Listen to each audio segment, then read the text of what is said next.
and welcome to episode 319 of Retro Encounter, RPG fans' weekly podcast of many topics. I'm Mike Sollosi, and Happy New Year, everybody. It's a new year of Retro Encounter. We have a lot of exciting plans in store, or at least as exciting as an unprofessional podcast about video game RPGs can get. But this is officially our first episode recorded in 2022. I'm going to accidentally write and say the incorrect year for at least another 6 weeks, but we'll see exactly how that goes for all of us. But who's joining me today for big episode 319? It is Peter Triezenberg. Hey, everybody. And Audra Bowling. Howdy. And Wes Iliff. Hi there, folks. Wes, Audra, Peter. We have done a couple episodes like this before. We're going to talk about the PlayStation 2 today, and in doing so, in that laziest form of online article, a top 10 list. Top 10 lists are sort of intellectually lazy, but luckily for you, I'm a lazy intellectual. So we decided to do another one of these. A couple years ago, we did a top 10 Super Nintendo games list and our Super Nintendo RPGs list. And Peter, you joined me for that one. Yeah, I sure did. And then a couple years after that, we did a top 10 PlayStation 1 RPGs list. And Audra, you joined me for that. That I did. And now we're doing the PlayStation 2. These are not ironically the top 3 consoles that we picked in our best consoles for RPGs tournament a year and a half ago or so. Maybe it was longer ago than that. I've lost the concept of time over the past 18 months. Before we recorded, we each wrote an individual top 10 list of PlayStation 2 RPGs, and there was no rules to the list other than it had to be an RPG or visual novel narrative game for the PlayStation 2 that's covered by RPGfan.com at least a little bit. So we came up with individual ranked lists of 10 and then used a point scoring system that is that all of us know the rules for and have seen the voting results of, so there's no chicanery behind the scenes. But we by combining our lists and scoring, we came up with a list of 10 RPGs in a ranked order that are going to be Retro Encounter's official top 10 PlayStation 2 RPGs. And I don't think this is necessarily controversial. There were some expected results and some surprises. I personally was a little surprised at the game that finished number 1 and the game that finished number 10 the most, but we will get to those very soon. This I said it's a top 10 list, but really that's a lie. This is a top 14 list. Each of us chose one honorable mention from our individual lists that are not in the top 10. So we're going to discuss those 4 honorable mentions a little bit first before we get to the meat of the episode. So who wants to start with their game that is in the official 4-way tie for 11th? I can start with that. So my honorable mention for this episode is going to be Breath of Fire Dragon Quarter, which is one of the most underrated games on the PS2 and the black sheep of the Breath of Fire franchise, at least until they made a crappy mobile game out of it. Dragon Quarter is very different from other Breath of Fire games. It eschews the high fantasy turn-based combat kind of fairy tale aesthetic of the first 4 games and instead goes for a dark, grungy steampunk setting where its characters are trapped underground in a society that basically has separated them into castes and forces people of the lower caste to live further below ground where there's less clean air. And the gameplay structure of Breath of Fire 5 is a little bit unconventional, kind of like a roguelike, correct? Yeah, very much so. So you can technically beat the game in one setting if you're really, really persistent. But the game encourages you to reset your progress and start over, carrying over some experience as you do. And your reward for doing so is unlocking more cutscenes that also shed more light on the world. It's a very short game, even with that system. You can probably still beat it in about maybe 12 to 20 hours at most. But that replay value and that like more difficult kind of punishing difficulty setting really makes it stand apart from other RPGs from its era. It's also got a really killer soundtrack by Sakamoto, the same composer who did Final Fantasy Tactics. Excellent. All right, so that was Breath of Fire Dragon Quarter, also known as Breath of Fire 5. It's not in our top 10, but it it made Peter's list, and we're giving it its props now. So, Wes, what is your choice for an honorable mention for this episode? This was a pretty easy one for me because the heart wants what the heart wants, and the heart wants Xenosaga Episode 1. Tyler It would is. approve. I'm glad. I need people to have my back on this because there's so many amazing things about it. You could talk about the music, which is composed by Yasunori Mitsuda, everyone's favorite, and performed by the London Philharmonic, which at the time was, utterly groundbreaking. You can talk about the story that kind of laid the philosophical underpinnings that would, go on and proceed into like the Xenoblade Chronicles games that are still popular today. You could talk about, mech designs that are absolutely gorgeous and got even better as the series went on. Or the battle system that took some of the best parts of Xenogears and added layers on top of it with these, super elaborate animations. Heck, you could talk about the Cosmos of it all. Simply the best RPG character of all time. It's no problem. No contention. I know. It's just Cosmos. But ultimately, the reason that it makes it is because of Xenocard, the greatest trading card minigame in an RPG ever. So much better than anything Final Fantasy put up, and never got the love it deserves. And I will bang this drum until I'm old and gray. Eat your heart out, Triple Triad. Now I've only played a little bit of Xenosaga. I tried to find a copy of Xenosaga 3 for many years and have not been successful in doing so. But the big complaint I heard about it was that the cutscenes were just too abundant and too long. Do you think that's fair, or is it good enough to ascend that? I think that it's worth it. When you could pre-order Xenosaga 2, they actually had as a bonus DVD of all the cutscenes from Xenosaga 1, and it's like a 3-hour movie essentially, which I've watched multiple times because I'm just that person. But I think despite the length of that, it plays well. I mean, people will say the same thing about a lot of the Metal Gear games, and it depends on how you feel about it. I think, at least all the cutscenes are rendered interestingly. It's you're not getting anything crazy like codecs that are dropped in there. And they kind of changed things up as the series went on. The third episode might even be, better gameplay wise, but it doesn't have Xenocard, so it doesn't get the nod. Always down for a good card game. Exactly. All right, so that was Xenosaga Episode 1, our second honorable mention. Audra, what is your honorable mention for our top 10 PlayStation 2 RPGs list? Mine is it's 2 games. Working Designs released a collection called Girl Answer Generations, which is Girl Answer 2 and Girl Answer 3. And they're just fantastic SRPGs that kind of go under the radar, but they're really good and they're quite choice heavy.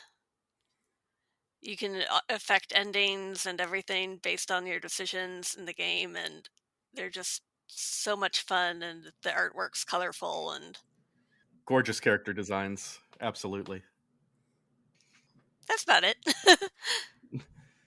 Well, all right. Now the Ground Laser series continued a little bit after 2 and 3, but not all of them have made it worldwide.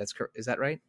Yes, Girl Answer 6 did not get released over here, and neither did Girl Answer 1, which is kind of a shame because Girl Answer 2 is sort of a direct side story to it. Is there a little bit lost trying to play 2 without any context from 1? A little bit, not so much. They had a new main character and everything in 2, so you just feel like you're missing a little point when some of the characters show up from 1. All right. Well, I was able to play Suikoden 2 without playing Suikoden 1 and still enjoyed that. So I know it's not necessarily there's never necessarily a need to play every single game in order, although I know some people are of the mindset that they have to do that. Yeah, technically Girl Answer 3 is a prequel to both 1 and 2, but you play it in the third order, so it's interesting. Yep, sounds like video games to me. But I think we will talk a little bit more about strategy RPGs and Suikoden games when we get to the proper list. But before that happens, I'm going to submit my honorable mention to our official list of the best PlayStation 2 RPGs. And this is probably not a surprise coming from me.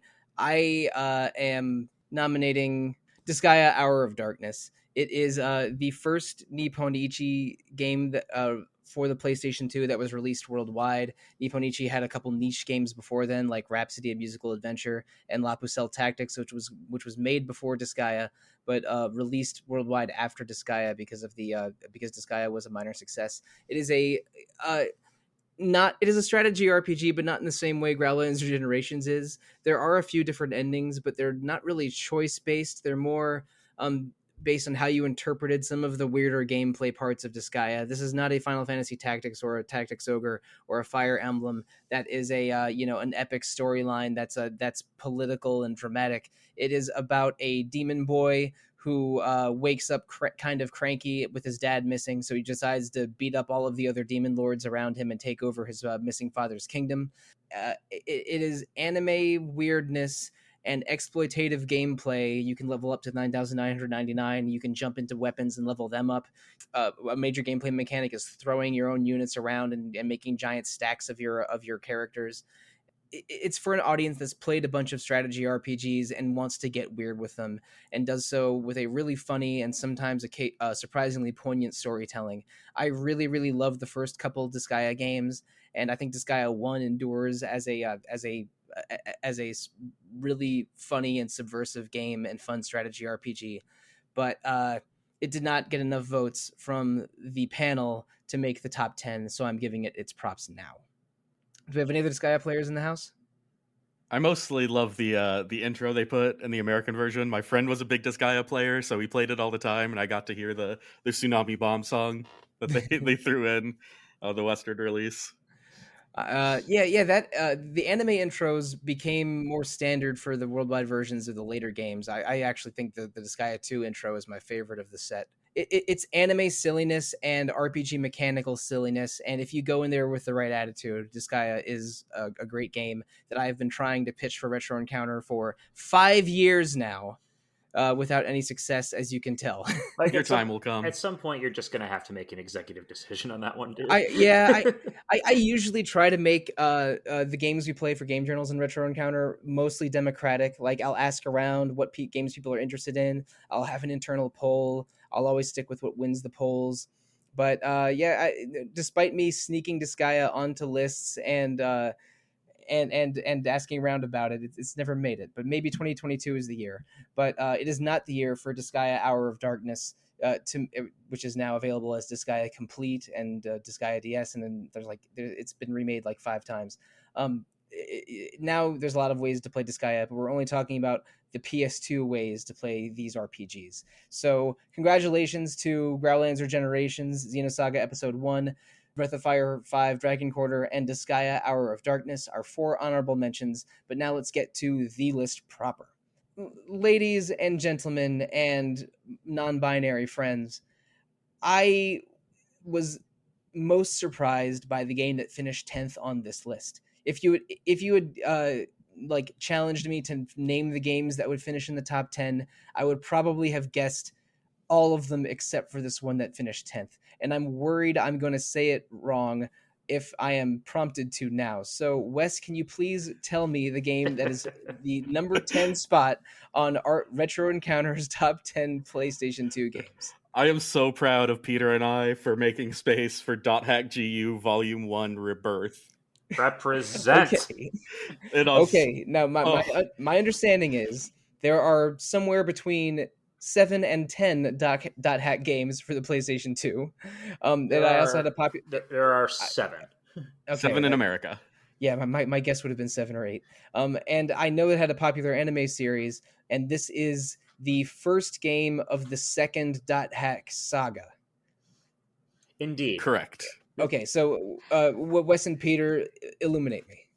The .hack series is this interesting multimedia project where you've got, novels and anime and manga and games all working together to build up this game world, but each individual project still kind of tells its own story. And the .hack GU games are no different, but they get interesting on a meta level. For one thing, they just play way better than the first games. The first games are pretty clunky. I absolutely love them. A lot of people absolutely love them, but it's hard to deny that a game that's supposed to be an MMO that involves opening the menu that pauses the game every few seconds is a little bit rough. They definitely made some changes to make things a little bit more brisk, a little bit more fast-paced. But also they kept that whole big meta world out there. So one of the big compelling parts of the .hack series is that you have yourself as a human and the player, the character in the game. So you have this desktop within the game where you can check your emails, check the news, see how events within the game are affecting the rest of the world, as well as actually going into the game and just playing an action RPG.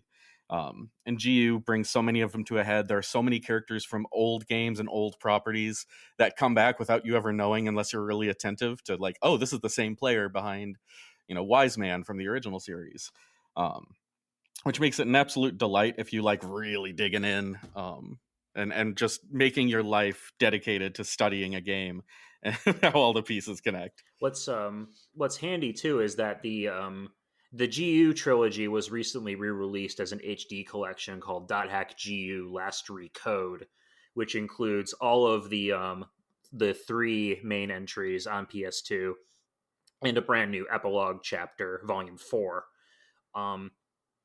And what's also nice about them is that they included some of the extra contents that recaps the first 4 .hack games, the original quadrilogy that released in the early 2000s, which does help providing a little bit of extra context for the plot of GU. Not strictly speaking necessary. I think GU stands pretty well on its own as kind of a shonen anime type of storyline. There's a lot of familiar tropes and a lot of familiar actors from anime at that period. Yuri Lowenthal's there and so on and so forth.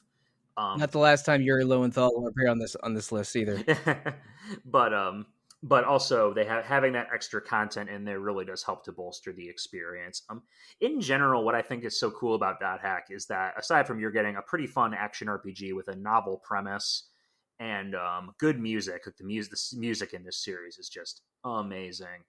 But it was also kind of the precursor to episodic gaming in a way that we haven't really seen all that often. At the time, it was pretty groundbreaking, I think, to be releasing. We're basically releasing one long RPG in multiple installments, and you kind of tune in next time for what's going to happen in Volume 2 and Volume 3, and it carries over your character's stats and whether or not you've completed certain quests and things like that.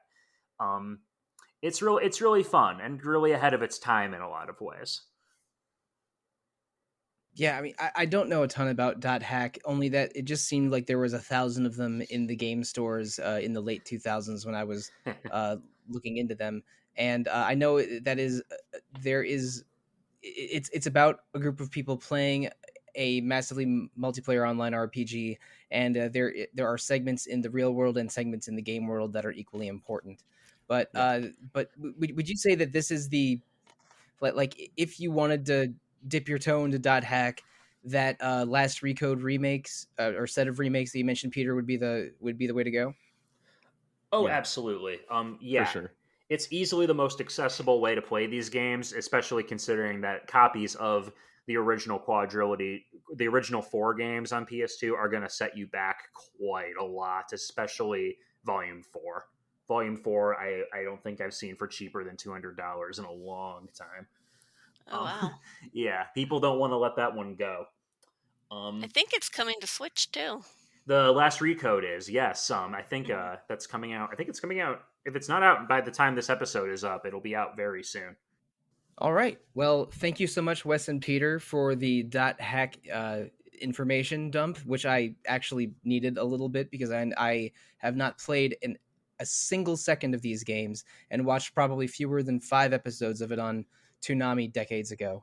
But .hack GU Volume 1 finished around the middle of both Wes and Peter's individuals top 10 lists, and that was enough points in our scoring system to have it land exactly 10th. But the game that landed 9th had a much different strategy for getting there. It was only on one person's list, but it was number 1 overall, which gave it a whole mess of points, even though it only had support from a quarter of the panel. So, Audra, please take this opportunity to tell all of us about Suikoden 5. Ooh, Suikoden 5 is just a really good game, especially if you're familiar with the Suikoden mythos. It's a kind of a prequel to some of the previous games that coming out, except for Suikoden 4, because that was 100 years or so in the future.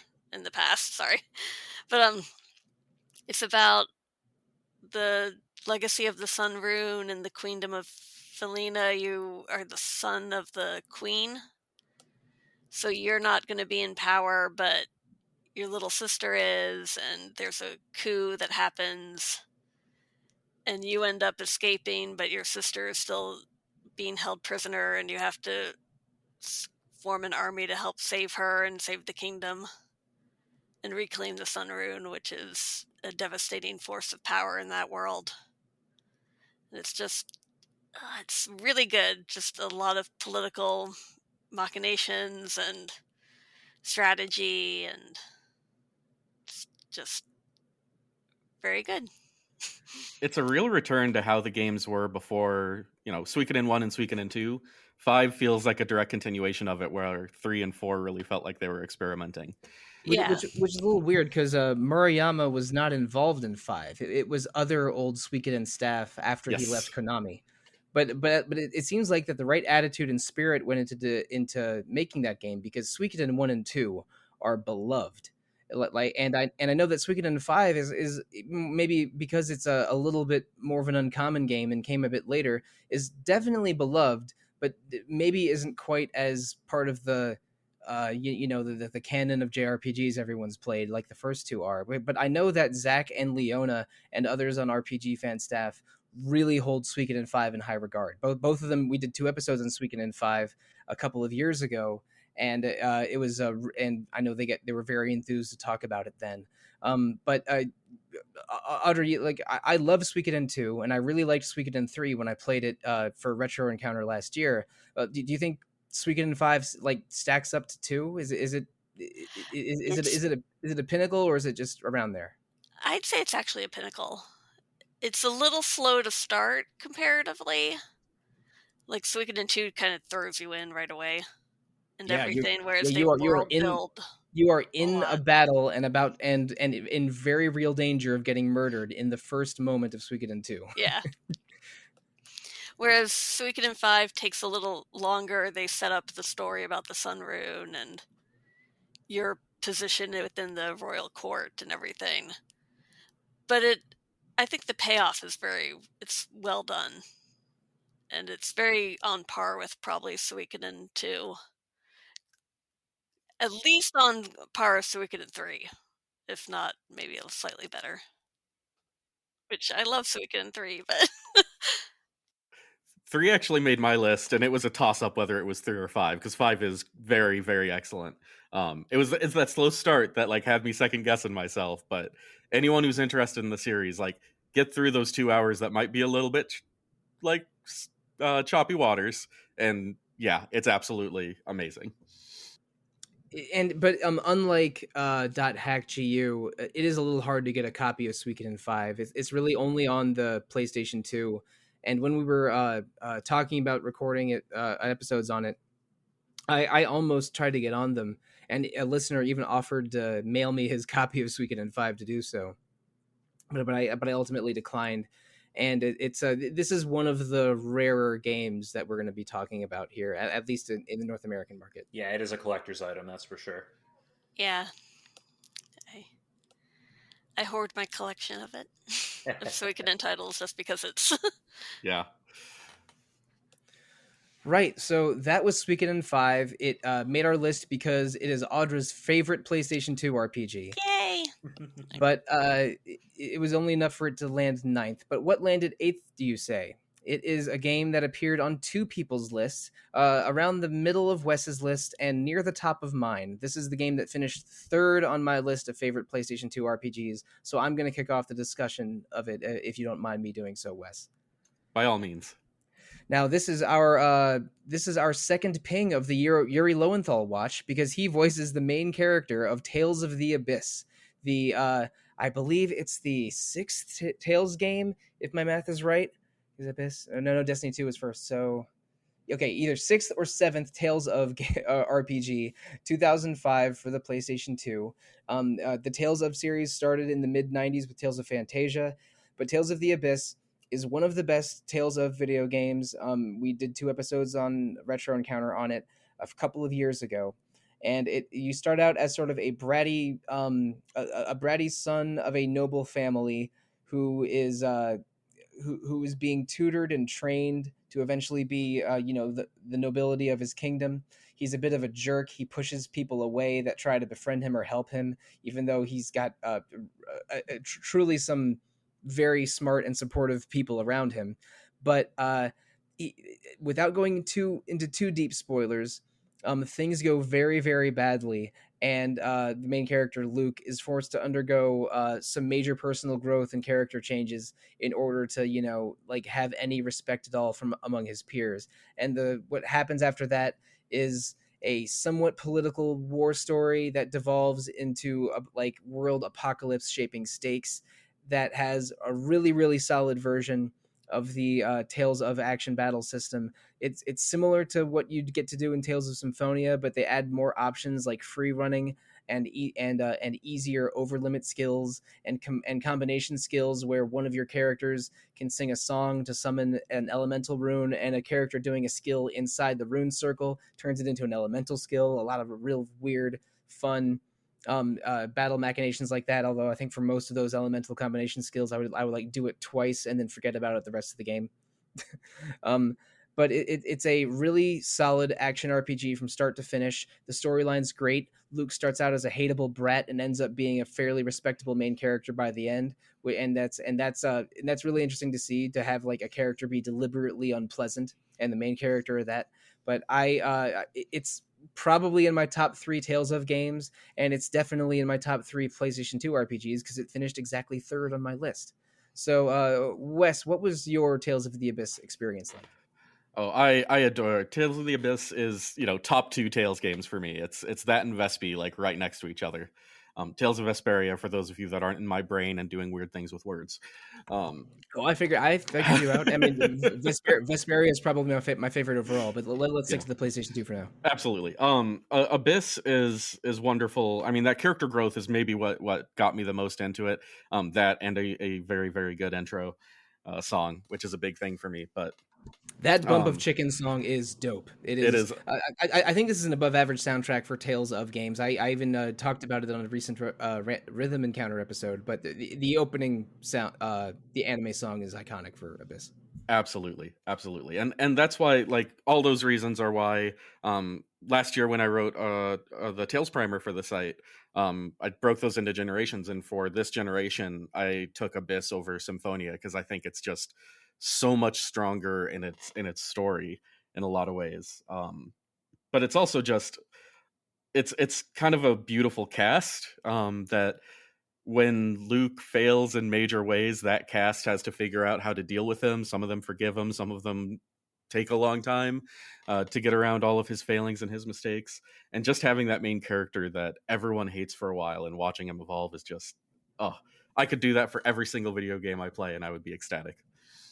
They do one of my favorite silly things in video games and also things like anime and tokusatsu, where you have 6 main characters, right?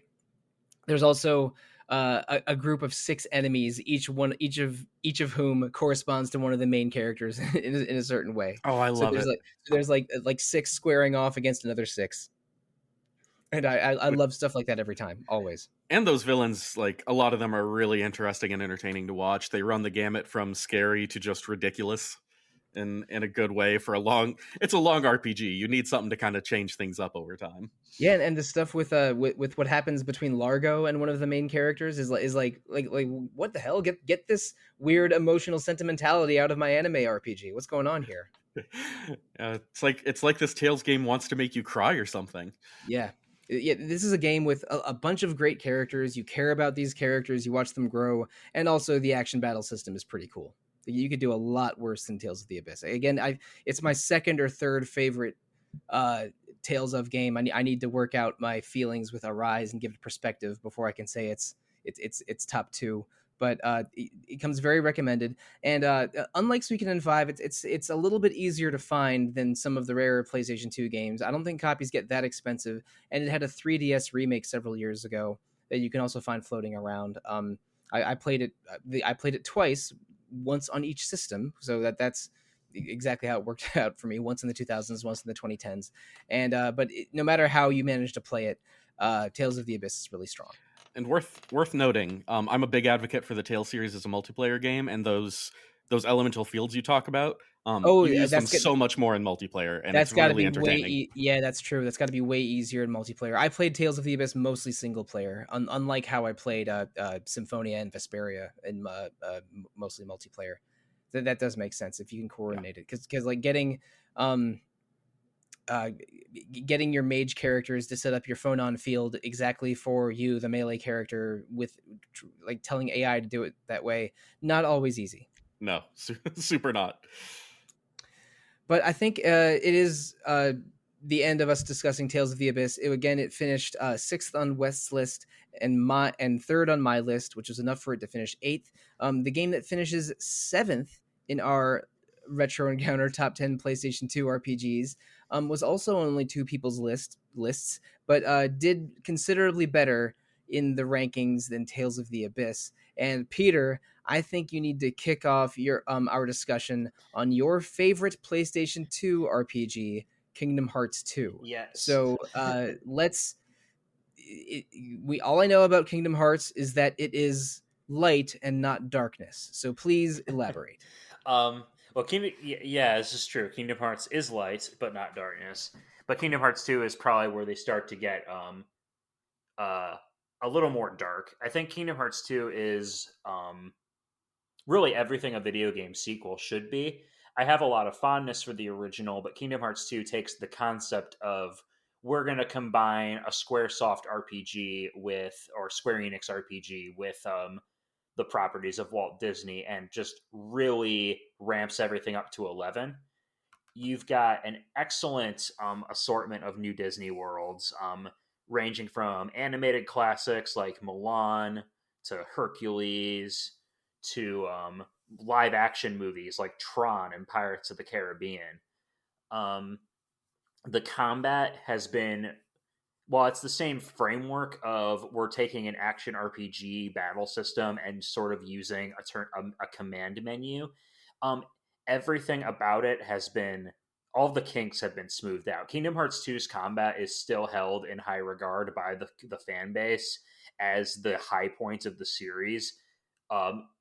Even though later games in the series would add more mechanics and more gimmicks onto it, the core combat in Kingdom Hearts 2 is still strong, that it's still, again, widely regarded as just high points.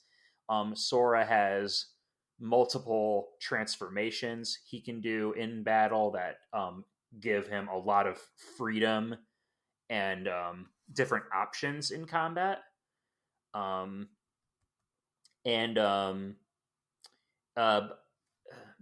Sorry, give me a second here.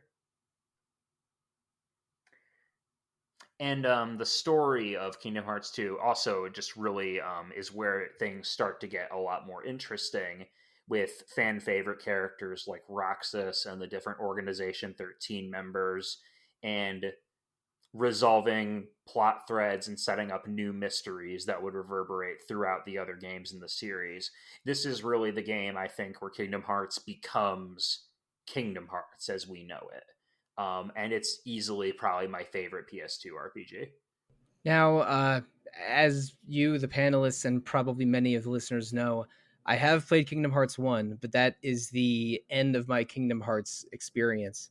And I was aware that Kingdom Hearts 2 is probably the most popular game in the series, and all of the hearsay I've heard says that it is a much better game, and I should get off my prejudices and play it. Wes, Kingdom Hearts 2 also finished on your list. What are your thoughts on it? I agree on the concept that it is just an amazing sequel to the original game, which is something that might actually be in your credit there, Mike, is that all of the little fiddly gameplay bits, because the first Kingdom Hearts, while I still love that, is pretty clunky. Kingdom Hearts 2 is so much less so. Yes, that nonsense that the series is famous for, absolutely still in play. The story goes off the rails and requires extracurricular reading in order to fully grasp. But that doesn't make the ride any less fun. It doesn't make the melodrama any less effective. And frankly, it just looks looks and feels really good and very cool to play. Your combos are like wild and over the top. Your character flies around the screen just by like the smallest inputs. It's like satisfying that little node in the back of your brain that just wants the shinies, while simultaneously having some pretty dense RPG systems and interesting subquests that have real rewards that pay off. I was just gonna say, like, the combat in this game it's one of those things where it's like easy to learn, difficult to master. Getting through the normal game, you're not gonna have any difficulty at all, I don't think. In fact, a common criticism when the base game first launched was that it was too easy. But the final mix version, which is the version that has been repackaged and re-released in all of the subsequent editions, that version adds a whole bunch of harder secret bosses that really test your reflexes and push that combat system to its limits. It is really rewarding rising to those challenges. And that version, Final Mix, has been repackaged multiple times. I somehow own 3 copies of Kingdom Hearts 2. I have an original PlayStation 2 version that I got fairly cheap. Then I got the PlayStation 3 Kingdom Hearts collection, which is how I played Kingdom Hearts 1 for the podcasts a few years ago. So I have it there. And then it had multiple versions on PlayStation 4 and more modern consoles. I think one called The Story So Far that had a bunch of Kingdom Hearts games on it, including 2, and the sort of complete story edition, which is that version, plus Kingdom Hearts 3, plus probably some other things that I'm not aware of. So there are a lot of ways to play Kingdom Hearts 2. It is one of the most available games on our list. But Audra, we haven't heard much from you. I didn't ask Peter about Tales of the Abyss because I know he hasn't played it. But Audra, have you? It's all good. Have you played any Kingdom Hearts 2? Yes, I finished Kingdom Hearts 2 on the PlayStation 2. Actually, when it first came out, I liked it. It was a fun action RPG. Maybe not the best one I've played, but I mean, the storyline, I kind of made fun of the storyline a lot when I was playing it. But I've made the fun fair. of the storyline a lot for, let me check my math here, 18 years. Literally every single time I'm on the podcast. But it's fun. I mean, I especially liked seeing the Tron world and Mulan, and the Pirates world is surprisingly very good from a design standpoint, because you have to fight the pirate enemies when they're in the little patches of moonlight. Otherwise, they're invincible. I kind of like that. It's fun. It's a nice implementation of the plot of the movie with the mechanics of the game. Yeah. But Audra, if you're interested in a great PlayStation 2 action RPG, might I suggest Tales of the Abyss? Ooh. I did see the anime for that, but I need to actually play the game. Agreed. But all right, maybe you need to play Tales of the Abyss. Maybe I need to play Kingdom Hearts 2. I think I will make an attempt at Kingdom Hearts 2 this year. I'm saying on the podcast, so I have to hold true to it now. Will it be with an episode of Retro Encounter? Maybe. If there is, I'll be there. If other panelists are interested, it might be a future episode of Retro Encounter, but I cannot confirm or deny that right now. All I can tell you is that I am, in the vaguest sense, interested in trying Kingdom Hearts 2. But I am not close to approaching that bridge yet. But when the time comes, I shall attempt to cross that bridge. But let's avoid bridges about Kingdom Hearts 2 and talk about some bridges into an island community that I know very, very well. The game that is finishing 6th on our list of Retro Encounter's top 10 PlayStation 2 RPGs is Tatsumi Port Island's Persona 3.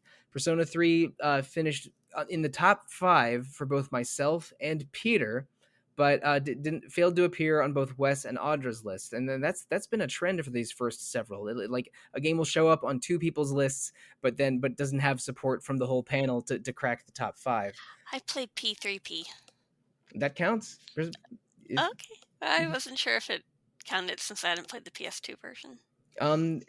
The PSP version of Persona 3 navigates a little bit differently. In Persona, you know how in Persona 3P's dungeons you're navigating Tartarus, like walking around with characters visible. The PS2 version, the entire game is like that.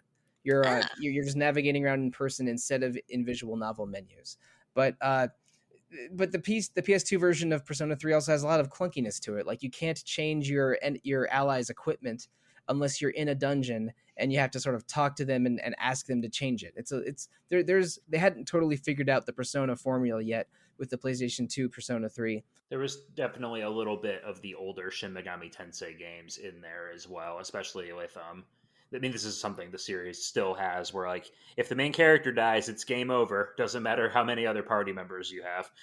But in Persona 5, now that it's a JRPG worldwide mega hit, there are a bunch of ways you can circumvent the main character dying thing. Like, your party members, through confidants or social links, can take a killing blow for you, and things like that. But so Persona 3 does not have nearly the number of refinements that Persona 4 or Persona 5 has, but it is a really dark, weird, cool story that did not feel like anything else on the PlayStation 2 at the time. I think the story tone of it is meaningfully different from Atlus's other output, like Shin Megami Tensei 3 Nocturne or Digital Devil Saga. But sort of combining the student just living his everyday student life during the daytime, and then going out at night to hunt demons with the special demon hunting club of his high school. I know it's the specialized execution squad, but the vibe of that, and living through a Japanese student's calendar, almost like a slice of life anime, and experiencing going to school and meeting your friends, and seeing all the weird people that live in this port town is it's kind of a vibe, and Atlus has been refining and recapturing and evolving that vibe through the whole Persona series. But this was the game that kicked it off to international acclaim, I think, or I hardly think. I mean, I'm positive, in fact. It really is. It really is a unique vibe that hasn't really been captured in any other RPG series successfully. But I think Persona 3, even compared to Personas 4 and 5, really stands apart and has having a unique vibe and atmosphere of its own. I mean, there's a reason that the Persona 3 main character has been my avatar on the site for many years, is because I just really, really connect with this story. Persona 3 at its core is really it while it does introduce that sort of slice of life anime, combining the school life with the dungeon crawling that the series is known for, it also has just this much darker undertone to the whole thing, because these characters are going to be confronting their own mortality over the course of the story. Really, all of the game's core themes can be summed up in the Latin phrase that keeps coming up throughout the story. It's memento mori, remember you will die. Every single one of these characters is at some point going to be faced with the knowledge that their existence on this earth is finite. And that's something I've never seen those themes explored in such a thoroughly compelling way than in Persona 3. And I mean, Persona 3 also, like the other Persona games that came before and after, uses the tarot card deck very, very meaningfully in both its gameplay and its motifs, and interpreting the tarot card decks as a journey of the soul from, the Fool Zero card of infinite possibilities to card 13, Death, but death being a motif of change and not an ending, until finding its place in the world with card number 21. Persona 3 handles these motifs and topics in a thoughtful way, and also a slightly spooky way that makes this game feel like it's not.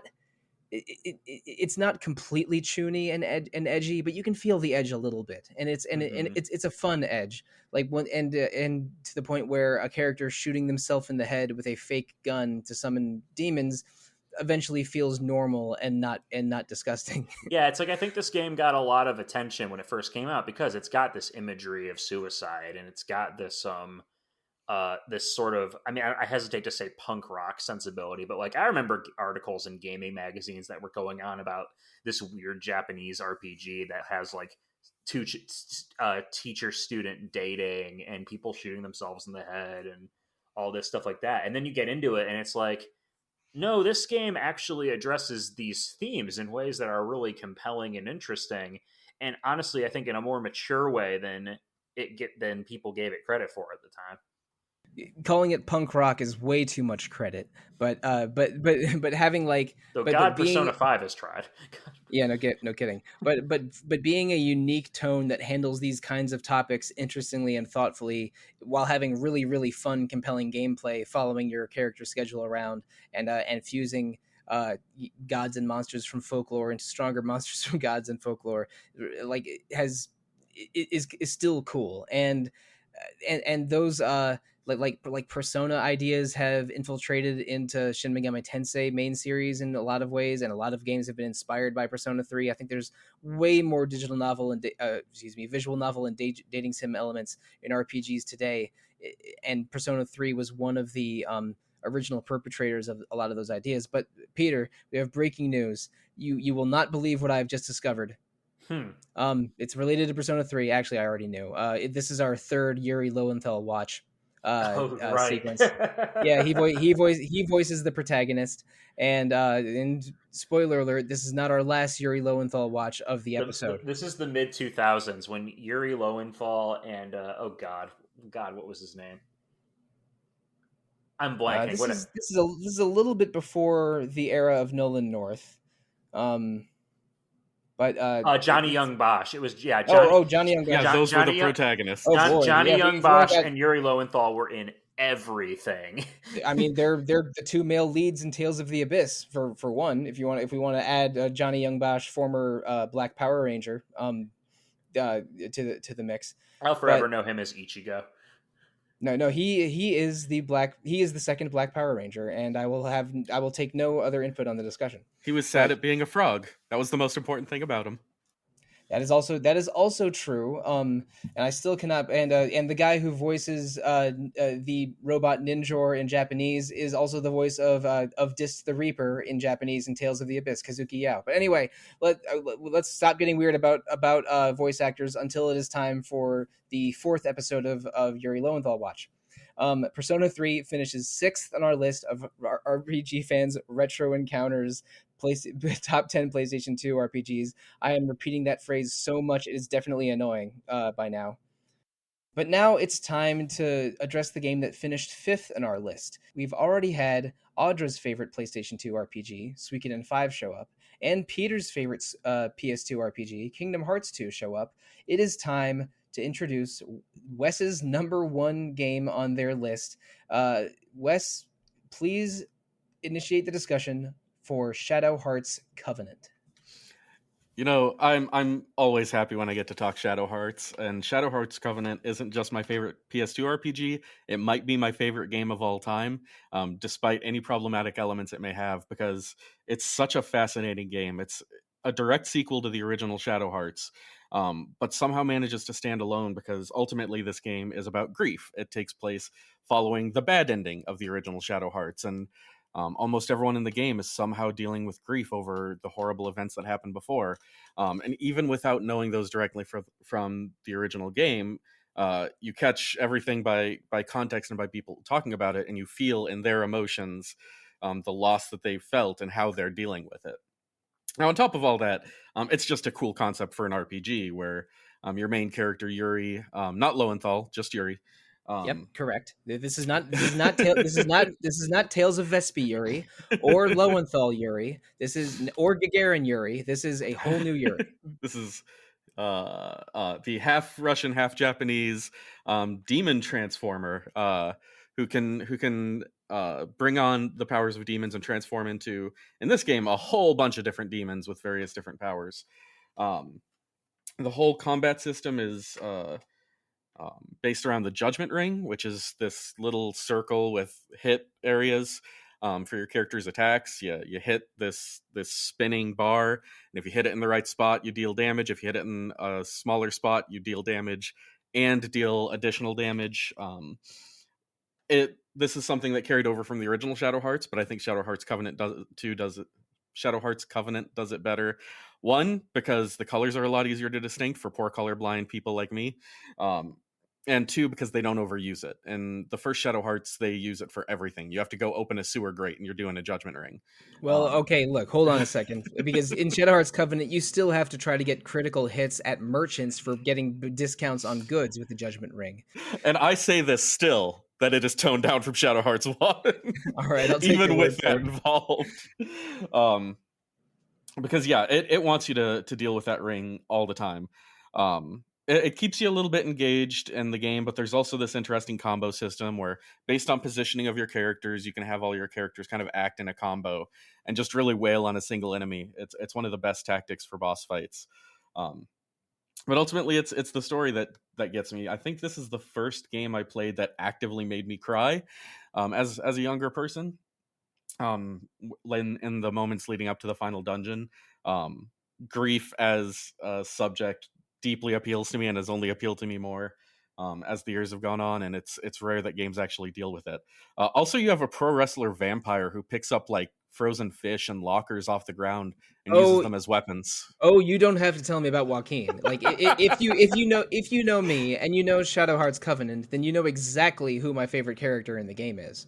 Like the way, like, there's a scene. His weapons are found objects, and there's a scene where there's a mailbox on the ground, and Joaquin goes, "That mailbox, it's interesting to me." And then Yuri goes, "Joaquin, don't pick up that damn mailbox. That's someone's mailbox. Someone's mail is in there. They need that mailbox." But Joaquin's like, "No, I must." And then he picks it up, and it's his newest weapon. And he waxes poetic about it too, about how much this mailbox is seen. Yes, like they get real weird and serious with almost all of Joaquin's weapons, which range from mailboxes to lockers to fish to skyscrapers to submarines. And I never got tired of it for a moment. But the big key point you made there, Wes, was that this game is about navigating grief. And the whole time Yuri is navigating the loss that he experienced at the end of Shadow Hearts 1. And I'm going to give some minor spoilers for around the middle of the game. When you're still when you're moving through Eastern Europe, because again, this game takes place in I think the 1910s, right? Maybe early 20s. Yeah, it's World War I era.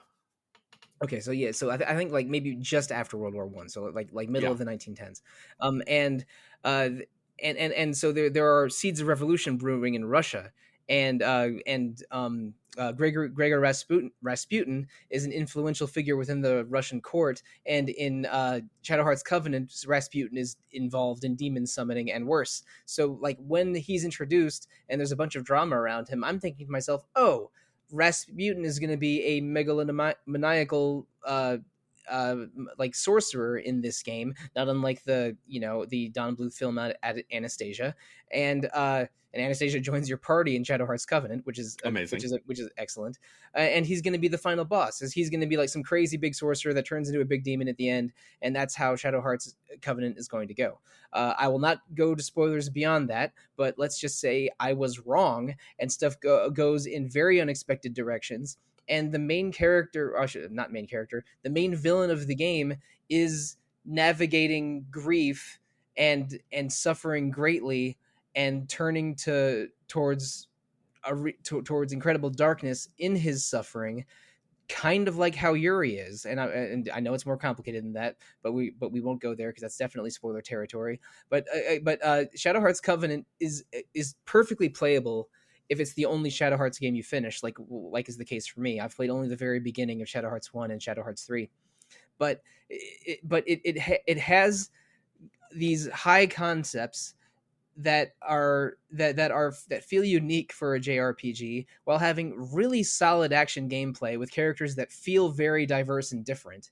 And again, we haven't even mentioned finding pornography magazines to hand to dressmakers so they will give dresses to the character that uses dolls as his weapons.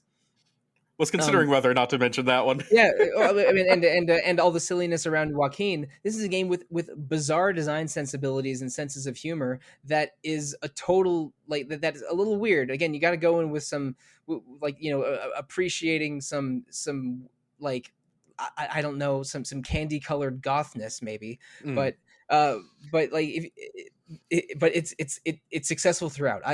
This game was Wes's #1 game, which I indicated, and it finished around the middle of my list. I think this is a standout PS2 RPG. And I think that's what's so fascinating about this is that, you know, the series progressed. The very first game, Kudelka, was a survival horror RPG, and they kind of leaned a little farther away from survival horror while still trying to keep it alive. So this is the game where they land, I think, with the perfect balance of like cosmic horror, Lovecraftian horrors that you're dealing with, along with like some of the best humor in a Japanese RPG I've ever seen, like actual laugh out loud moments, which I don't get very often. But anyway, that was a lot of waxing poetic, as you said earlier, about Shadow Hearts Covenant.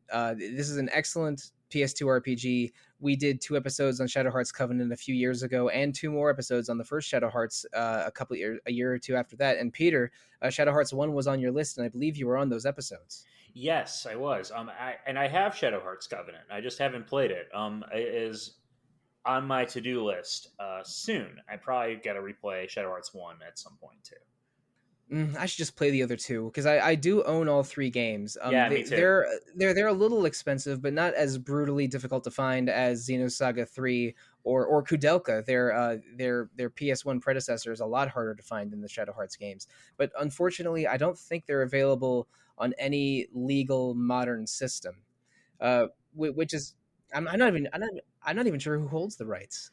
I think Arus still holds the rights, but Arus is no longer in the video game business. I don't think they went out of That's business. weird. Just They like that. Like, they make sell them to yeah. Square or Sega or something, just so we can get a PC version of Shadow Yeah, Hearts. I would agree. Please.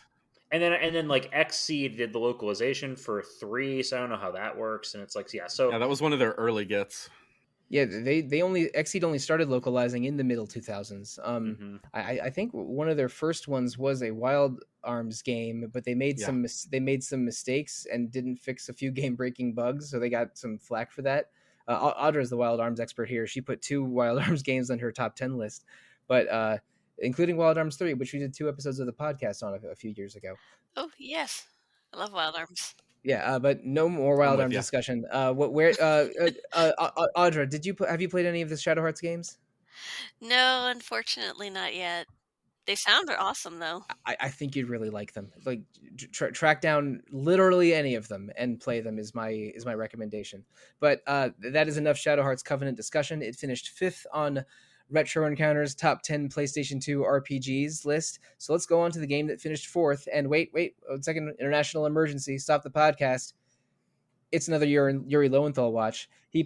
Yuri Lowenthal did play a minor character named Rex, I think, in Final Fantasy 12. I'm sorry, I know you were hoping that I was about to say Steambot Chronicles, but we haven't quite gotten there yet. Unfortunately, without Marcos to rep Steambot Chronicles, it has just sort of vanished. That is the gospel truth. Marcos is 100% of my source of of Steambot Chronicles knowledge. Sadly, Steambot Chronicles did not make any of our top 10 lists, but Final Fantasy 12 made 3 of our top 10 lists, finishing around the middle for 3 different panelists. So, Audra, you had it finished number 3 overall. That's some high praise. So let's kick off. What are your feelings on Final Fantasy 12? I really enjoyed it. It reminded me a lot of Final Fantasy Tactics, which is probably no surprise since Matsuno also had a role with it. And Ashley's character development is great throughout it. Like, I love that she goes from this princess who just wants revenge to finding herself. And Peter, you also had Final Fantasy 12 pretty high on your list. What was your experience with it? Yeah, so I mean, I have a lot of fondness for Final Fantasy 12. I think I love the more mature tone of Yasumi Matsuno's games. I think that style of storytelling really lends itself well to the kind of epic fantasy of Final Fantasy. And the setting of Ivalice in particular is just such rich ground for storytelling that making a numbered entry set in Ivalice, even if it is an Ivalice far removed from the time of Tactics, is a very, very interesting choice. in general, I think that 12 is of the modern Final Fantasies. If I were to divide Final Fantasy into two eras, it would be like the Squaresoft era being 1 through 10, and then the modern era being 11 through 15. I think 12 is honestly probably the best of the modern Final Fantasies. By that measurement, the modern era has been longer than the classic era, I mean, just barely. It it really also has. played Let's be like a real single player FF11, which I liked. Yeah, the combat in FF12 is a little MMO-esque. It's Yeah. it's giant open eras. The way that you can move around the field and target enemies with these sort of looping arcs is a little like FF11, a little bit like a bunch of other MMOs. But I think that maybe the standout part of the FF12 battle system is gambits. Yes. Basically programmable modules that let you customize behavior of your ally characters that you're not controlling. And there's been action RPG AI in dozens of games before FF12, including in most of the Tales of RPGs, but nothing quite to the level of thoroughness and experimentation that you could do with FF12. That people still hold it in very high regard. They do, and people hold the Gambit system in very high regard. But also, I remember when 12 came out and people were like making fun of it or upset about it. Like, remember the old Penny Arcade episode where they're like, the game is just like, jacking it in front of me because it's like playing itself. And it's like, I don't agree with that sentiment. I think when you look at this game's mechanics, it lets you fine tune your party members' AI to the nth degree, and that's fantastic. More games should do that. Yes, I agree. I thought it helped strategize things. And you don't have any less control for it is the thing. Mm-mm. It's not like the game is taking away your agency. You can pause and play. Cut in anytime you want. Exactly. Yeah, like 12 honestly has a very thoughtful combat system. Of course, and if we are going to talk about specifics, the Zodiac job system that came out later really does iron out the kinks with that combat system, because in the original Final Fantasy 12, you had no reason not to make your entire party into a group of paladins, because they would have that they were just basically melee users that could heal themselves, because that would do the most damage. The Zodiac job system they added basically locks each character onto a unique license board of their own, 12's level up system, and gives them a sort of niche specialization that encourages you to use your entire party. I've only played the original so far, so I need to try the new one. Yeah, the HD version that they released, the Zodiac Age, is phenomenal. Like it really is. Like, it takes a game that was already excellent on the PS2 and just elevates it from, this game is a really good Final Fantasy 2, this game is a bona fide masterpiece. Neat. Yeah, the Zodiac job system version was the international version of FF12. So people in Europe would have played that version from the beginning. And international versions of FF games have been going on since the PlayStation 1 era. The international version is what North American and European players did for FF7. But and the famously the FF10 international version had additions like Nemesis and the Dark Aeons. But so Zodiac job system came out only a couple years after original FF12, but was never available in North America until these more recent remasters from a couple years ago. We did 2 episodes on Final Fantasy 12 in again a few years ago. Caitlin, who's from the RPG fan, who's a huge FF12 fan, hosted those, and I believe everyone on that episode was playing the HD remaster international Zodiac version. So if I've only played FF12 once, I thought it was good, but it didn't crack my top 10. I'm the odd person out that didn't that held FF12 back from being higher on the list. But if I were to replay it, and I have a non-zero amount of interest, it would be with the HD remaster, which is again. So availability for FF12 nowadays is very, very high. It's not a hard game to get into your machine. And I'll say for my money, FF12 is by far my favorite PS2 Final Fantasy. It's up there in like my top 3, maybe 5 for Final Fantasy as a whole. A lot of it's very good sound design and combat, but the Gambit system hit while I was in college for computer science, and let me tell you, if you're trying to learn programming fundamentals, Final Fantasy 12 is like a better teacher than half of your professors. Final Fantasy 12. It's like programming. Put that on the back of the box. Everyone will buy it. All the kids will want that for Christmas. Okay, now if we're talking about our computer science classes, I think we need to move on a little bit. But let's move on to gym class. What's a sport that you play in gym? Underwater dodgeball, of course. It's time to move on to number 3 on Retro Encounter's top 10 PlayStation 2 RPGs with Final Fantasy X. We have a Final Fantasy double billing, 4th and 3rd on our list. Final Fantasy X made it this far by finishing near the end of my list. I had it maybe appropriately 10th. And then 2 people had Final Fantasy as their number 2 favorite PlayStation 2 game. And we know that those people aren't Wes because they just mentioned that they prefer FF12 to 10. So, Peter, tell us all about your second favorite PlayStation 2 RPG. Yeah, I mean, I don't really need to go into too much detail. Anyone who's listened to the podcast for any period of time knows Final Fantasy X is my favorite Final Fantasy, and it is one of the first RPGs I ever seriously played when I was a kid. So I have a lot of fond memories of this game and a lot of emotional connection to this game. Pretty much from the moment it starts, when you have Tidus and company like looking over the ruins of Xanarkand and that piano music kicks in, and it's just like, yeah, this game has hooked me. The world of Spira is fascinating. The themes of Final Fantasy X focusing on like a world that is just consumed by the looming threat of death and trying to find like a way forward in their lives despite that. A story that focuses on the dangers of organized religion and the influence it has on society. It's just 10 is just a really interesting game, and it's probably got, in my opinion, the best turn-based combat in any RPG ever. The way that 10 it is deceptively simple, just being able to see your turn order and having abilities that manipulates that turn order really let you strategize and plan ahead. And I love it. I love Final Fantasy X will forever be like, for me, with a high watermark of turn-based combat. Pun completely intended, incidentally.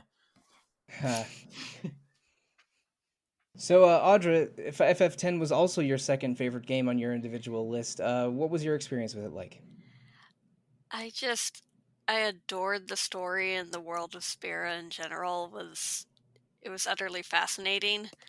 I related a lot more than probably some people did to Tidus's backstory with his father and mother, just for personal reasons.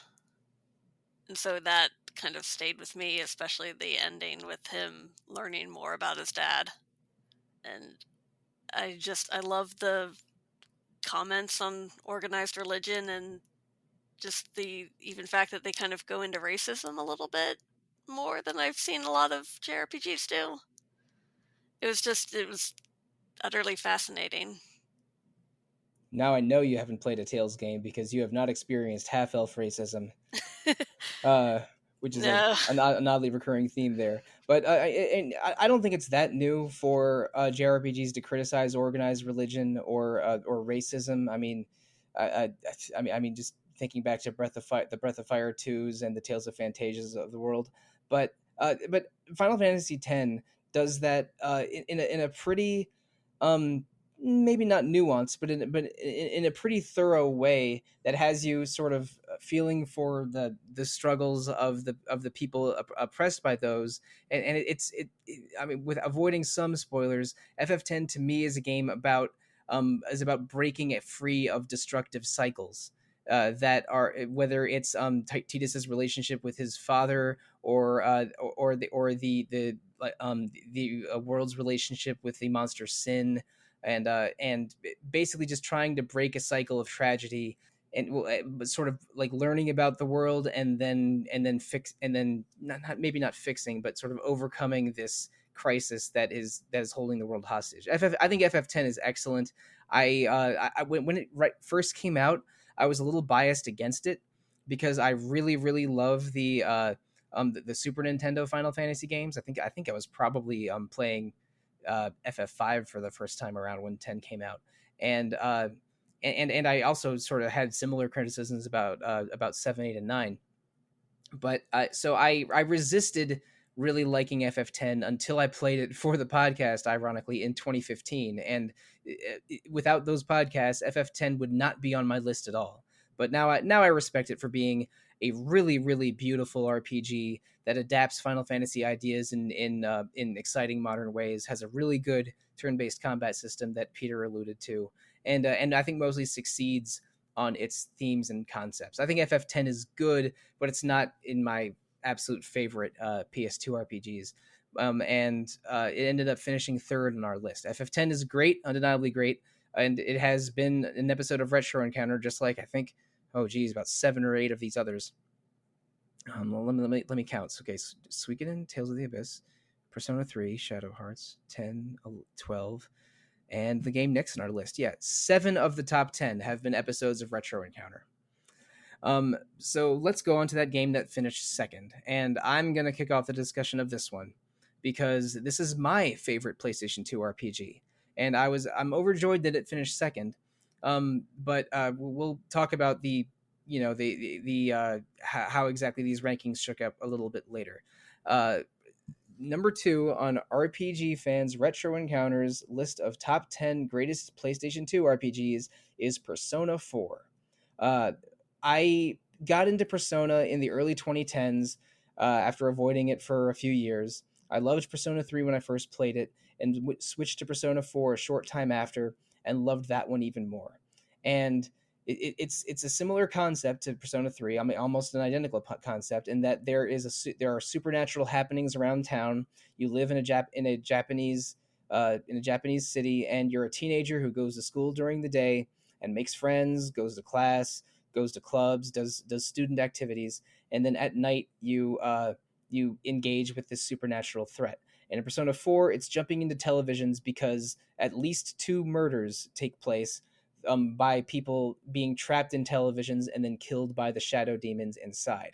So Persona 4's loop is instead of going out on full moons to slay demons like in Persona 3, whenever there is someone that disappears and becomes trapped in the TV, you and your friends have to jump into the TV to rescue them before they're consumed by shadows taking the form of their literal psychological shadows, or to simplify it a little bit, like saving people from their literal manifestations of their inner demons. And Persona 4 had some criticism from the fan base, maybe not the general populace, but a lot of hardcore SMT fans disdain Persona 4 a little bit because it has a happier, brighter tone than Persona 3 and most other Shin Megami Tensei games. It has a happy pop song for its opening theme, especially the golden version. It's got primary colors. Yeah, it has like goofy psychedelia and idle pop music and more comedy. Puns. Yeah, and plenty of Ursine puns. That's for damn sure. Like, one of your main characters is a cartoon bear that, when his zippered suit pops open, turns into a blonde boy who looks great in a maid outfit for whatever reason. Turns into a serial sex offender. Yeah. Teddy has a lot to answer for if enough people testify. But Persona 4 does have a lighter, even though it's a game about bringing a serial killer to justice. Has a lot of it has brighter colors and lighter tones than a lot of other self-serious RPGs, but I sort of think it enhances it. Like nothing quite feels like living in this tiny town that's sunny and beautiful during the daytime and threatened by monsters in televisions at night.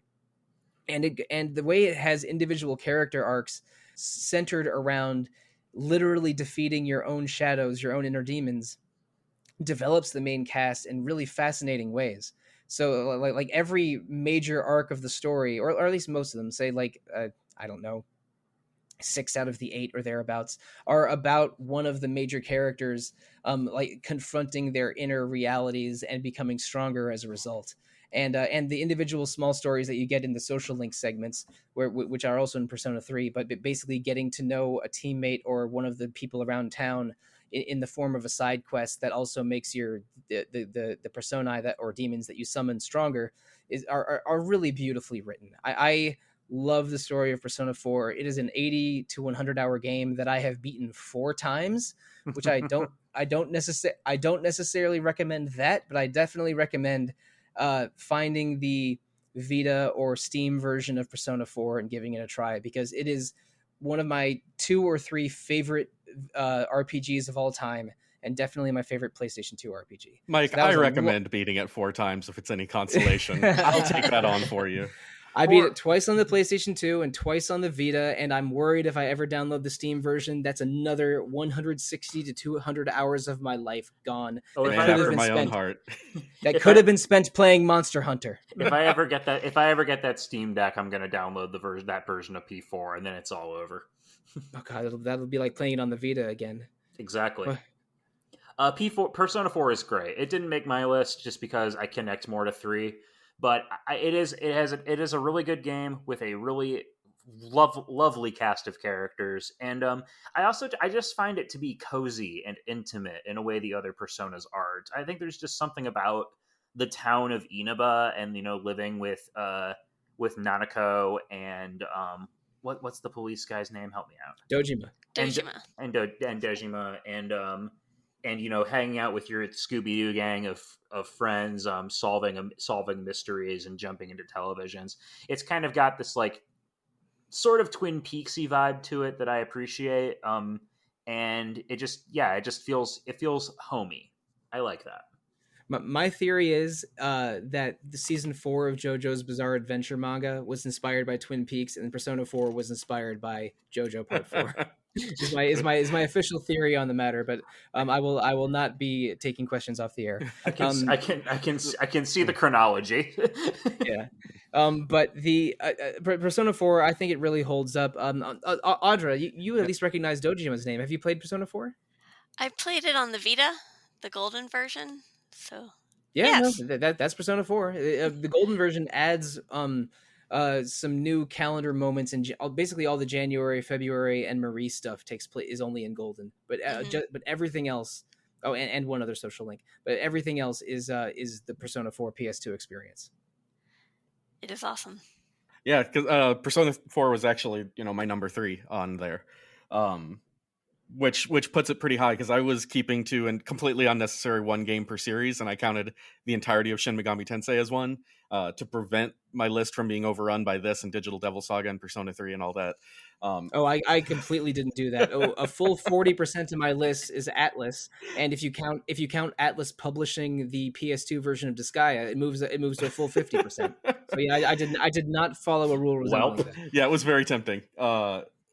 But the thing that really always stuck with me about this, and it's something of a cliche, but it was a breakthrough for me.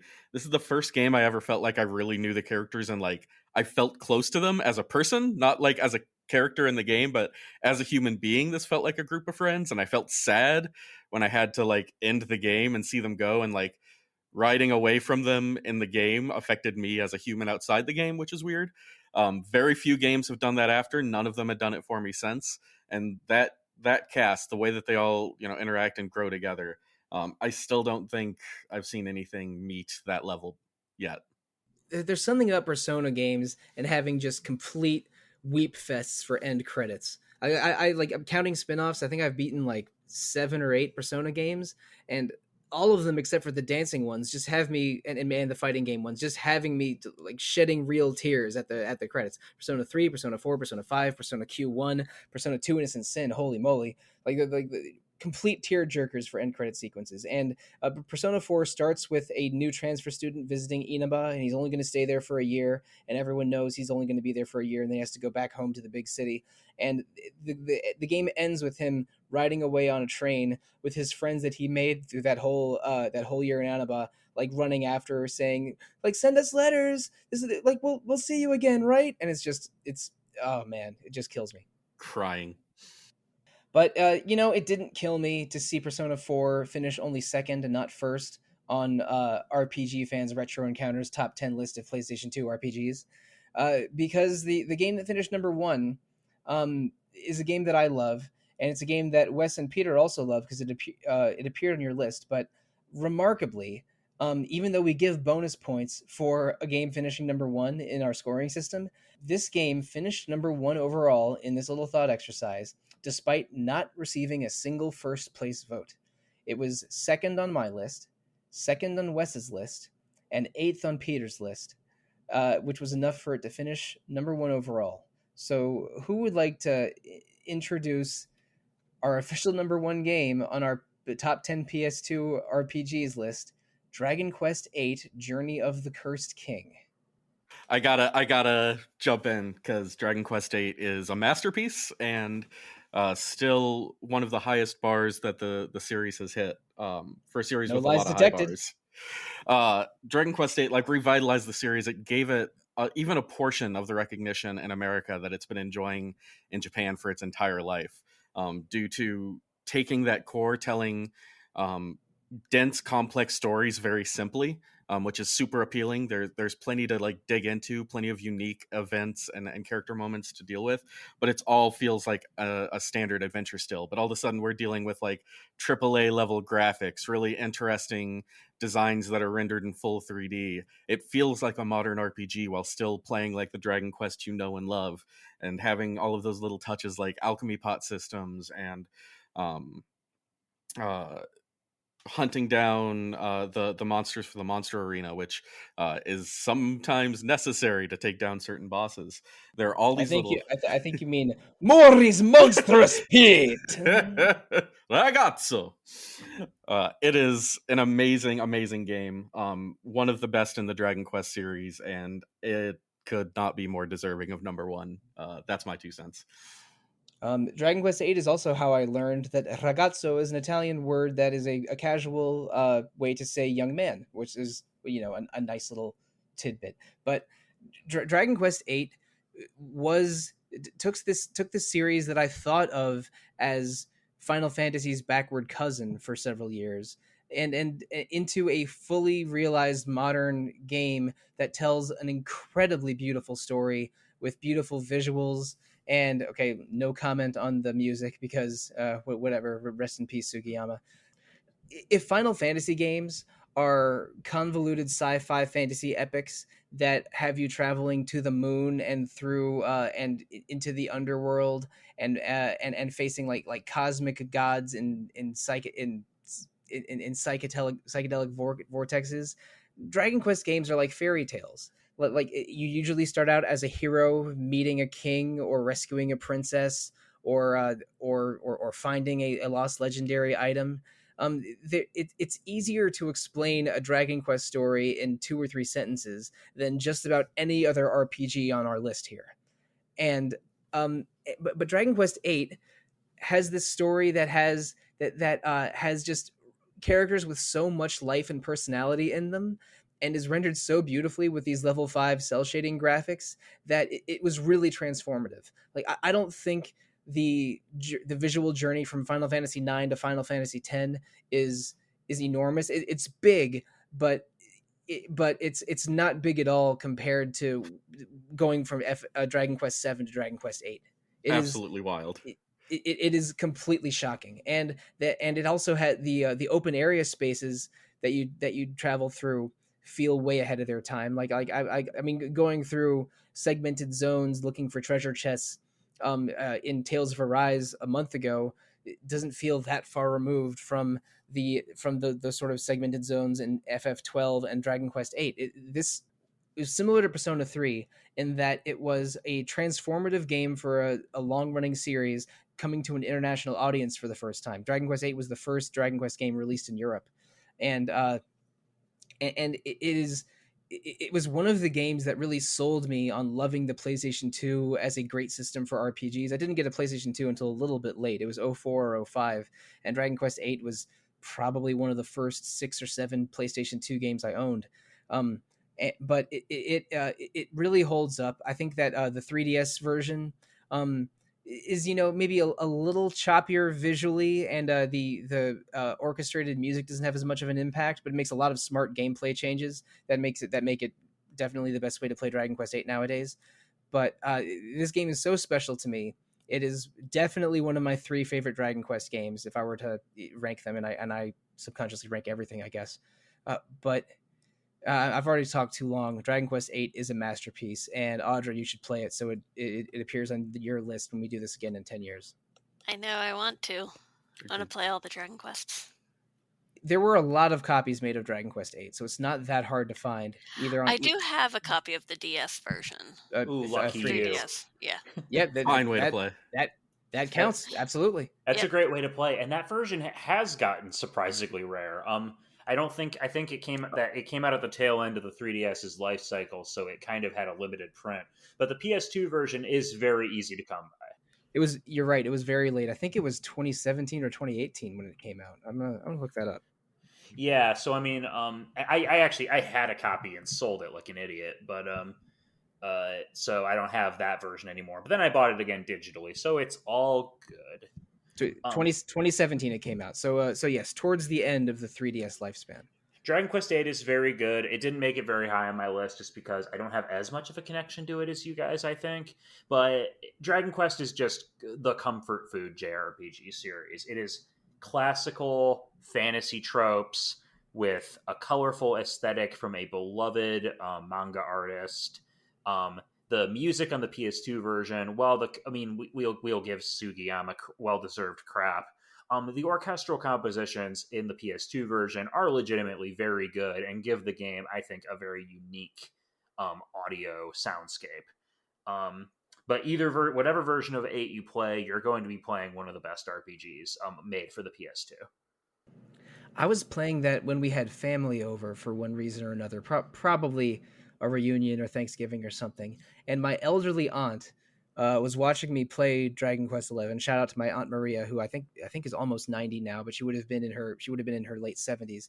Like, she was watching me play it and asking a few simple questions, and I gave her an abridged version of the storyline, and she was entranced. She thought I was watching a cartoon at first, and then basically just, like, equating the story to fairy tale ideas. She, at the end of the night, she said, "I want you to tell me when the horse turns back into a princess." Like, that's beautiful. That's very cute. Like when the evening was over and we were driving her back to her home or something. I don't remember every detail, but and I was in the middle of the game was where she was watching. But like the Dragon Quest VIII is again, I am flabbergasted that none of us had it number 1 and it still managed to finish number 1 overall. But that just goes to the support it has from a wide audience. I have zero qualms in awarding it number 1 in this episode, and because it's full stop one of the best PlayStation 2 RPGs. Congratulations, Dragon Quest VIII. Congrats. Could not be happier. Bring. All right, so that was our list of the top 10 RPGs for the PlayStation 2 per Retro Encounter, per RPGFan.com. Lock it in. This list is now immutable until it expires in 10 years if we're still podcasting in 2032. But let's run down the list one last time before we start the podcast housekeeping. First, we have 4 honorable mention games. From Audra, it was Growlancer Generations. From Wes, it was, I'm going down the list here, so apologies for the pauses, Xenosaga Episode 1. For Peter, it was Breath of Fire 5 Dragon Quarter. And from myself, it was Disgaea Hour of Darkness. Then the list proper, finishing 10th overall, Dot Hack GU Volume 1 Rebirth. 9th, Suikoden 5. 8th, Tales of the Abyss. 7th, Kingdom Hearts 2. 6th, Persona 3. 5th, Shadow Hearts Covenant. 4th, Final Fantasy 12. 3rd, Final Fantasy X. 2nd, Persona 4. And 1st, Dragon Quest VIII Journey of the Cursed King. Thank you so much, listeners, for letting us count down our top 10 favorite PlayStation 2 RPGs per Retro Encounter. And thank you, Audra, Wes, and Peter, for joining me on this lengthy episode. It was a lot of fun just talking about 14 great PlayStation 2 games for an hour and a half.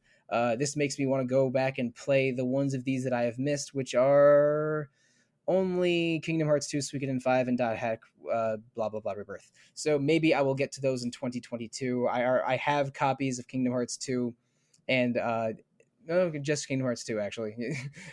We mentioned this earlier. Suikoden 5 is a little hard to find. The Dot Hack Last Recode set, that goes on sale all the time if you're ever curious.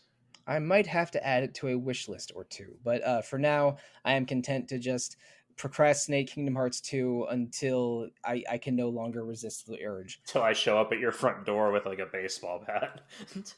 I regret every day telling you where I live. But listeners, I hope you enjoyed this episode. We have 2 episodes very similar to it about the PlayStation 1 and Super Nintendo list of RPGs. If you look up the Super Nintendo list in our archive, make sure it's the one that says "for real this time" and isn't the one that aired on April 1st. So maybe I'm giving away the goat a little bit, but we do have 2 episodes similar to this one, but there's also a third one that's a little different. So I hope you enjoyed this episode, but RPG Fan has plenty of other fine content that you can enjoy, including the forums on rpgfan.com and our Facebook page, our Twitter page, our Discord server, our Twitch channel, our YouTube channel, something going on every day on Twitch, something going and 2 podcasts a week going on every week. Those other two podcasts that complete that lineup are Random Encounter about randomness, Rhythm Encounter about RPG music, and also our partner podcast, Phoenix Edge, currently on hiatus, but mostly about current events in RPGs. Please listen to all 3 of those podcasts as well as Retro Encounter. You can also email us directly with questions about the podcast. retro@rpgfan.com is that email address. I check it every couple of days. And if you want to interact with us with feedback, you can do so on Discord or on Facebook, or by leaving us reviews in Apple Podcasts, Google Play, or whatever podcast listening venue you use. Please leave feedback. Please leave ratings. Please leave reviews. We want all of your feedback. But if you want to give us feedback at an individual level and not at the podcast level, how do you do so? Let's tell them, starting with you, Wes. If you want to find me, your best bet is just on Twitter, @WesIliff. That'll lead you to everything. Now, Audra. Audra B at rpgfan.com. I just have an email. Now, Peter. You can find me on Twitter @IHaveFury, or you can email me, peterT@rpgfan.com. And with me, the best way to contact me is also Twitter. I am @TheRealMonsoon most of the time, @Evoker4Dogs at other times. That last Twitter handle is a Persona 3 reference, which remarkably finished 6th on our list. You can also find me on the RPG Fan Discord as Monsoon Mike. So, all right, we talked about 14 pretty good games. Well, no, I lied. We talked about 13 pretty good games and also Kingdom Hearts 2. Thank you, good night, and good luck. Not taking the bait. Not taking the bait.